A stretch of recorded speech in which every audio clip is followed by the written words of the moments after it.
राम राम। परम श्रद्धेय श्री स्वामी जी महाराज को प्रणाम कर,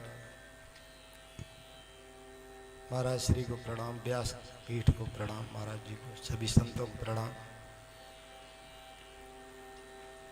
गोस्वामी श्री तुलसीदास जी महाराज ने एक बात कही कि मिलत एक दुख दारुण देही, बिछुरत एक प्राण हरि लेही।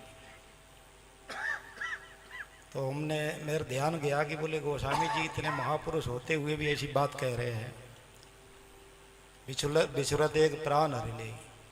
तो हम लोगों के लिए जो धक्का है श्री रामानंद जी महाराज का वियोग, वैसा ही धक्का जाके लगा है। हम लोग तो बरसों बरसों ऋषिकेश में भी एक साथ में रहे हैं, जिससे अहिंसा ममता को छोड़ने के लिए लोगों को बड़ा प्रयास करने पड़ते हैं, हम लोगों के लिए बड़ा कठिन है।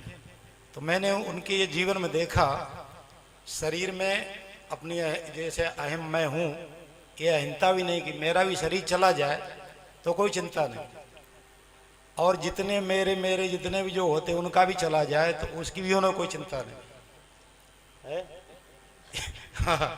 ये ऐसे हम तो मजाक मजाक में कर लेते थे, पर उनके अंदर से ये बात थी, अपना चला जाए बोले अभी चले जाए, तो वो हम मजाक मजाक में लेते थे, कहते ना विमान तैयार।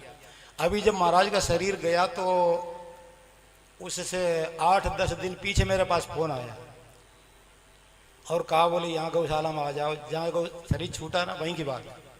इतना आग्रह उन्होंने कभी नहीं किया था जीवन में। हाँ बोले आ जाओ, यहाँ आ जाओ, 15-20 दिन सत्संग करेंगे, संकीर्तन करेंगे, और सुंदरकांड होता है उसमें आप सत्संग सुनाना, यहाँ आ जाओ। एक बार आया, 2 बार आया, कई बार। पर हमारा कार्यक्रम उधर कहीं दिया हुआ था, टिकट भी बन गए थे और 5-6 दिन रह गए थे वहाँ जाने के, इसलिए हम जाने का हमारा भी मन था, पर मजबूरी में नहीं जा पाए।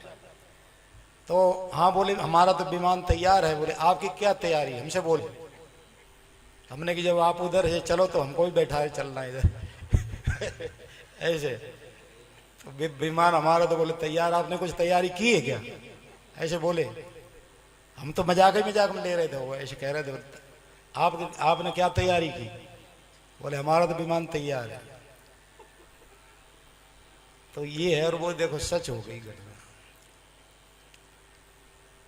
एक दिन अपने ललित विनोद कुंज है, पानी घाट पे आश्रम जो यही नाम है ना, पिछले साल कार्यक्रम हो रहा था, तो मैं तो सुबह के सत्संग में ये बात कही।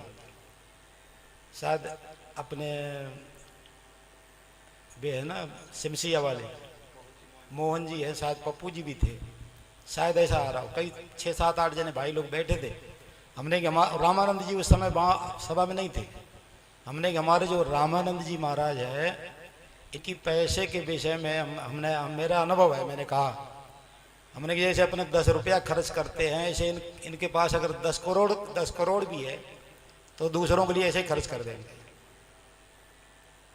कर्जा लेकर के, और दूसरों की सेवा में लगा खर्च करते थे कर्जा लेकर, फिर बाद में भले ही भरते रहे। अपने 10 रुपया जैसे खर्च करते हैं ना, ऐसे वो 10 करोड़ भी उनके पास हो तो दूसरे के लिए ऐसे खर्च कर देंगे, सहजता। तो किसी वस्तु में नहीं और किसी व्यक्ति में नहीं। एक दिन मेरे से विनोद में बोले तुम अब चले जाओ, मर जाओ, या और 6-7 जने का नाम लिए वो चले जाएं तो मुझे कोई चिंता नहीं। अब ये सब कुछ कहने के बाद में, पर उनका जाना हमारे लिए लोगों को धक्का लगा। अब यही है कि वो भगवान के धाम में है, जहाँ भी है जैसे है, इस तरह से हम लोगों को यही समझना चाहिए। पर ये श्रवण वाली बात है, कई बार हम लोग नाराज भी होते, सोते चल रहा है और सो रहे महाराज, और सत्संग हो रहा, महाराज जी की वाणी चल रही, कभी पूज्य श्री सेठ जी की वाणी चल रही, कभी भाई जी की वाणी चल रही, ऐसे जो है सुनते ही रहते थे। भोजन करते समय भोजन करते समय सुनते रहते हैं, स्नान करते समय सुनते रहते हैं। तो ये जो है उनके अंदर से ऐसा लगा कि बोले वो देखो पलवल में गए तब भी उनके अंदर यही इच्छा थी, प्रिया प्रीतम दर्शन। वो यहाँ पर महाराज के एक जने के पास 3-4 साल रहे, वहाँ उनके अंत में यही बात बैठी, प्रिया प्रियतम दर्शन। तो उन्होंने तो अपने तरफ से भगवान के लिए जो कुछ किया है, और तो मुझे लगता है जो हवेली में दर्शन हुए, एक मैंने भी ऑडियो सुना महाराज, एक बहू कह रही है कि बोले मेरे सास ने आके बताया, उसकी सास वहीं थी, बोले महाराज जो रोए हैं, तो फिर माइयों ने पूछा, बोले महाराज क्या हुआ, उनके पैर छू रहे थे, पैर छू रहे थे माई लोगों के, और बच्चों के जैसे रोने लगे अचानक, और जो वो वीडियो बन रहा था वो भी रोक दिया। फिर माइयों ने पूछा ज़्यादा, बोले तो फिर उन्होंने कहा कि बोले आज हमारी भक्ति सफल हो गई, भगवान के दर्शन हो गए, और किसी को आप लोग बताना मत ये बात, ऐसे बताते बोले। कुछ ऑडियो हमने भी ये बात सुनी, तो ऐसा लगा कि भगवान उनका जो है निकुंज में भगवान की लीला में प्रवेश हुआ, ऐसा करके हमें ये संतोष करना चाहिए। नारायण नारायण नारायण।